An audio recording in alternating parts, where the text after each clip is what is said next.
एक जागरूकता आपण असं निर्माण करणार आहोत आणि ती जागरूकता म्हणजे यापुढे कुणालाही मग ती चळवळ असेल किंवा डॉक्टर बाबासाहेब आंबेडकर असतील यांच्याबद्दल आदरानेच वक्तव्य करावं लागेल, अन्यथा त्यांना त्यांची जागा दाखवल्या जाईल अशी असणारी. मित्रो, अमित शहाच्या वाचवायला पंतप्रधान नरेंद्र मोदी धावून आले. या मुंबईमध्ये एक जोडी होती, आपल्याला माहित असेल, रंगाबिल्ला.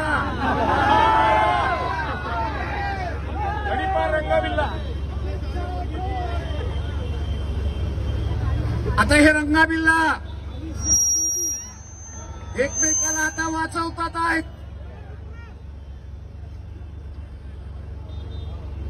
आम्ही नरेंद्र मोदी यांना आश्चर्य सांगतो,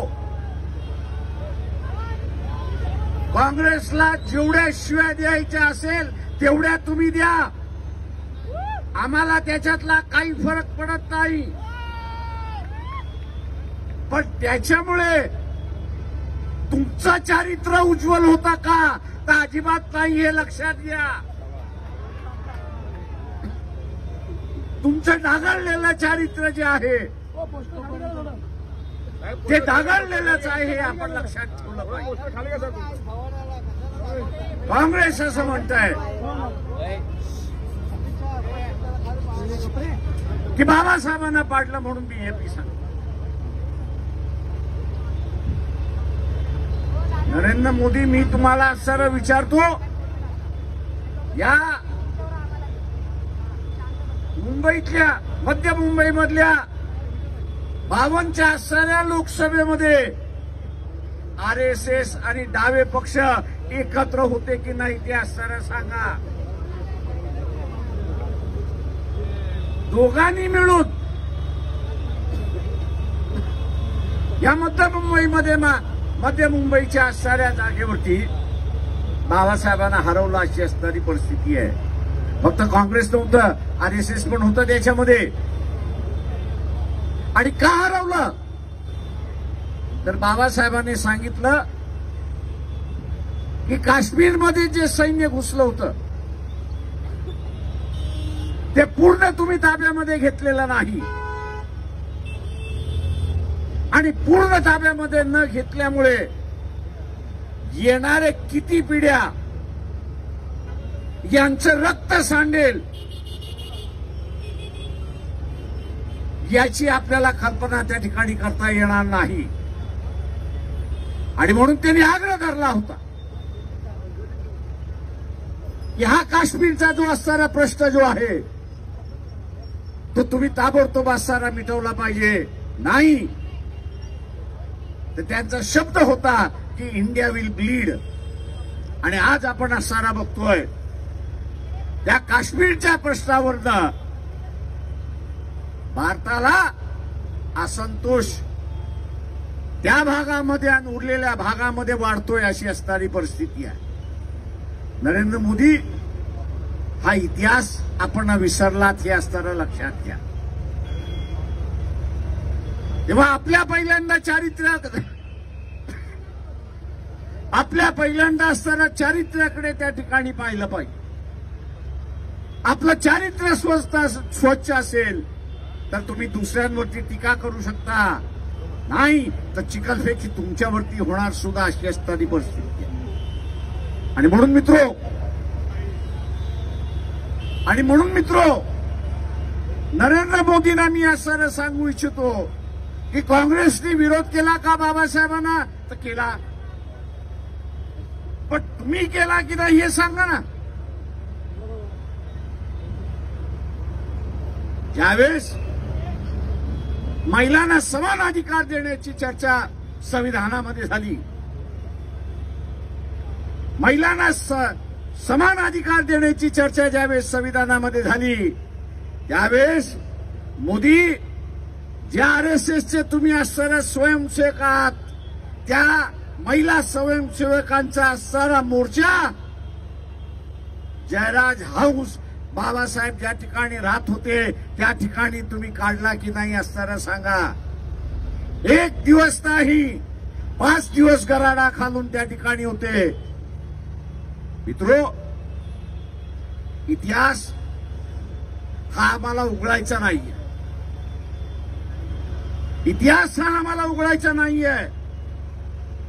परंतु तो व्हाईट आणि मी स्वच्छ, तो काळा आणि मी पांढरा असं जे भासवायचं चाललेलं आहे त्याच्यामुळे तुमचं काळेपण सुद्धा आम्हाला लोकांसमोर आणल्याशिवाय राहत नाही अशी असणारी परिस्थिती आहे. मोदी तुम्ही असणारा एवढं मोदी तुम्ही असणारा एवढं संविधान प्रेमी असेल तर जस्टिस लोया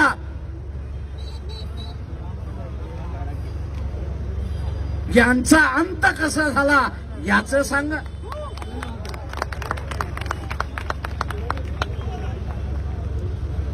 याचा अंत झाला कसा सांगा. कोणी केला, कशामुळे झाला. आणि म्हणून मित्रो, हे दुर्दैव आहे. शिकलेल्या आणि उच्चभ्रू असणाऱ्या आरएसएसला स्वतःचा गृहमंत्री तडीपार आहे. तो चालतो, तडीपार आहे, तो चालतो. जेलमध्ये 2.5 वर्ष राहिला, तो चालतो. कुठलं राज्य तुम्ही करताय? कुठल्या परिस्थितीमध्ये तुम्ही असणारा राज्य करताय? आणि तुम्ही असणारा इतरांना नेकीच्या गप्पा गोष्टी त्या ठिकाणी मारायला लागलेला आहात. आज हे जे द्वेषाचं राजकारण आपण असणारं पेरत आहात त्याची फळं आपल्याला बघायला मिळाली. मणिपूरमध्ये आपल्याला दिसतंय, संबलमध्ये आपल्याला दिसतंय, इतर राज्यांमध्ये आपल्याला असणारं त्या ठिकाणी दिसतंय.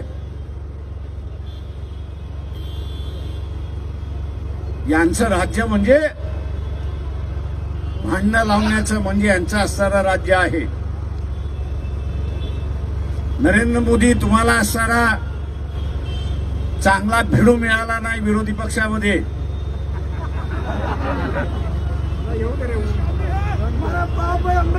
दुर्दैवाने संविधानावरच्या चर्चेमधला सरदार पटेल जो भारतीय जनता पक्षाचा असणारा हिरो आहे, या सरदार पटेल यांनी पंडित जवाहरलाल नेहरू पंतप्रधान आणि गृहमंत्र्यांनी पंतप्रधानांना लिहिलेला असणारा एक पत्र आहे. आणि ते म्हणजे पंतप्रधानांना सावध करण्याचं पत्र आहे की तुम्ही जी असणारा आरएसएसची जवळकी बांध लावताय तिला थोडासा लगाम घाला. कारण आरएसएस असणारा तुमचं सरकार उलटून पाडणार आहे, कूट करणार आहे. सांगतोय कोण? सरदार पटेल नेहरूंना सांगतात. म्हणजे संविधान उलटून दाखवण्याचा असणारी भाषा त्यावेळेस पासून चालली. आणि म्हणून दुर्दैवाने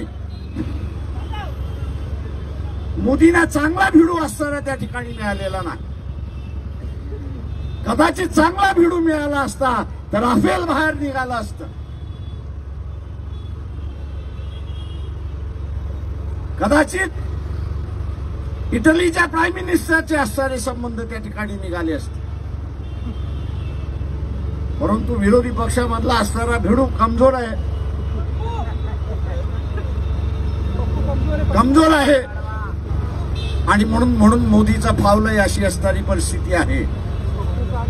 माझं आव्हान आहे की आपण मोदींना माझं असणारं आव्हान आहे की आपण गृहमंत्र्यांचा असणारा राजीनामा घेतला पाहिजे. वाचवण्याच्या भानगडीमध्ये पडता कामा नये.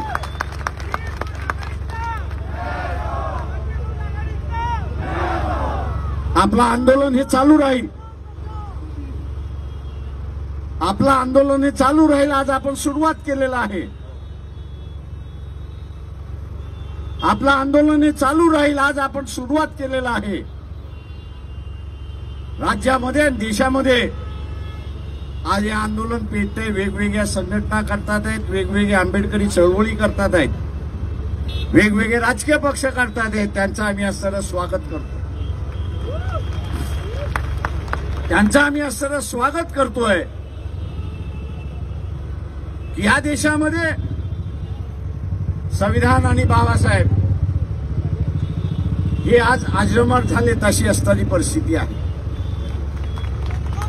मित्रो, आपण सगळेजण या ठिकाणी जमून आपली असणारी एक ताकद दाखवली, आपला आक्रोश जो आपण व्यक्त केला, याबद्दल मी आपले सगळ्यांचे असणारा धन्यवाद या ठिकाणी मानतो. आपला असणारा आज हा जो आक्रोश मोर्चा आहे त्याची आपण असणारा या ठिकाणी सांगता करतो आणि शासनाला आणि नरेंद्र मोदी यांना असणारा आम्ही इशारा देतो आहोत की मनमानी कारभार जो चाललेला आहे, तुम्ही काँग्रेसला खिशामध्ये घालू शकता, तुम्ही इतर पक्षांना खिशामध्ये त्या ठिकाणी घालू शकता, हे लक्षात घ्या.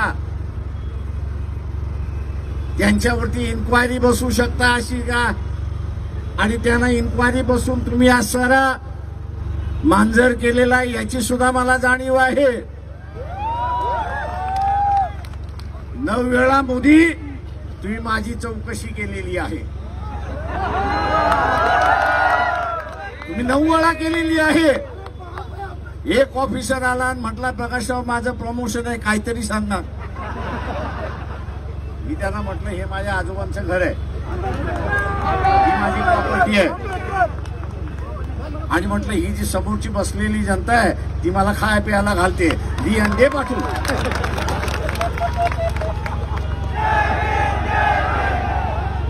आणि म्हणून तुमचं हत्यार कुठलंही आमच्यावरती चालणार नाही.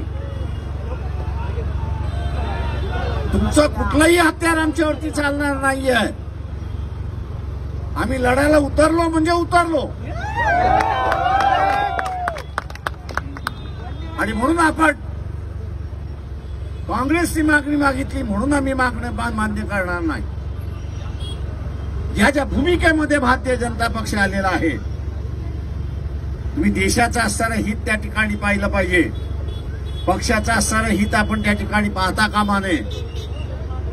आणि म्हणून माझं आव्हान आहे आपल्या सगळ्यांना की ज्या ज्या वेळेस पक्षाच्या वतीने या लढ्याचा कॉल येईल तेव्हा आपण लाखोच्या संख्येने या रस्त्यावरती आपण उतरलं पाहिजे, हे लक्षात घ्या. आपली ताकद आपली ताकद आपली ताकद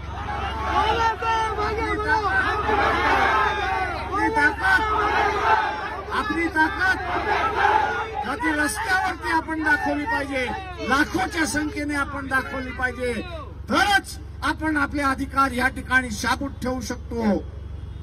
अन्यथा हे कधी हिसकावून घेतील याचा तुम्हाला पत्ताही लागणार नाही, अशी परिस्थिती आहे.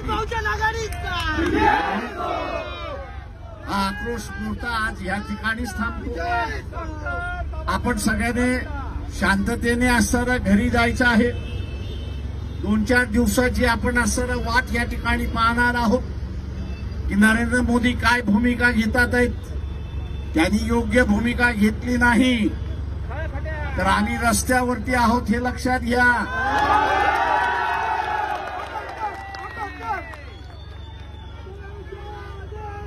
रस्ता हा रस्ता हा हा रस्ता हा रस्ता हा रस्ता हा तो आम्ही कधीही कॅप्चर करू एवढं सांगून देतो आणि आज या ठिकाणी हा आक्रोश मोर्चा आपण विसर्जित करत आहोत. जय भीम, जय भारत, जय संविधान.